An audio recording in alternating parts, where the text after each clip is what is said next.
The night was quiet in the city park, the kind of calm that settles in after midnight when traffic thins and even the wind seems to slow.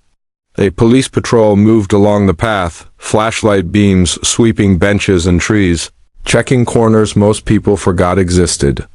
It was routine until the police dog stopped. Near a lamppost, a man lay sleeping on a bench, coat pulled tight, shoes worn thin. To passing eyes, he looked like dozens of others the city barely noticed, tired, harmless, invisible. The handler gave a gentle tug on the leash, ready to continue on, but the dog didn't move. Its body stiffened, paws planted firmly on the ground, gaze locked on the man's still form. The handler paused. The dog had been trained for years to follow commands, without hesitation, to move when told, to disengage when situations were deemed safe. But now it refused, not with aggression, not with fear, with resolve. It sat down beside the bench, close enough that its shoulder brushed the man's arm, and stayed there. The handler scanned the scene. No visible weapons, no signs of distress, just a sleeping man and a dog that wouldn't leave. Around them, the city breathed quietly, unaware of the moment unfolding. The handler considered protocol: wake the man, ask him to move along, keep the patrol moving. That's how it usually went. But the dog's breathing had changed. Its posture wasn't alert for threat, it was protective, the kind of stance it took when guarding something fragile. Minutes passed. The man didn't stir. The handler called for medical support, uncertain but unwilling to ignore the signal. Experience had taught one lesson above all others: when a dog breaks training, it's rarely for nothing. As paramedics arrived, they approached cautiously. The dog didn't bark. It didn't growl.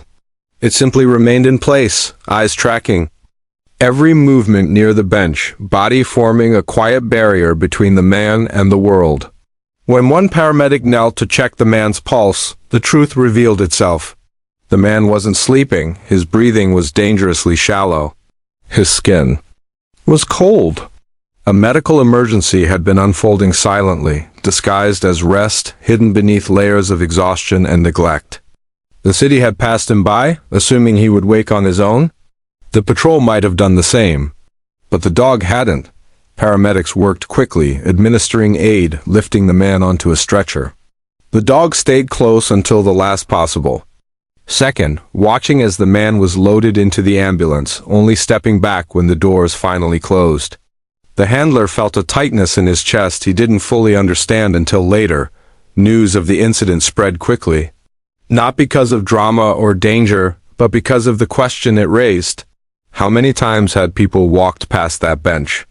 How many eyes had looked and decided there was nothing to see? The man survived.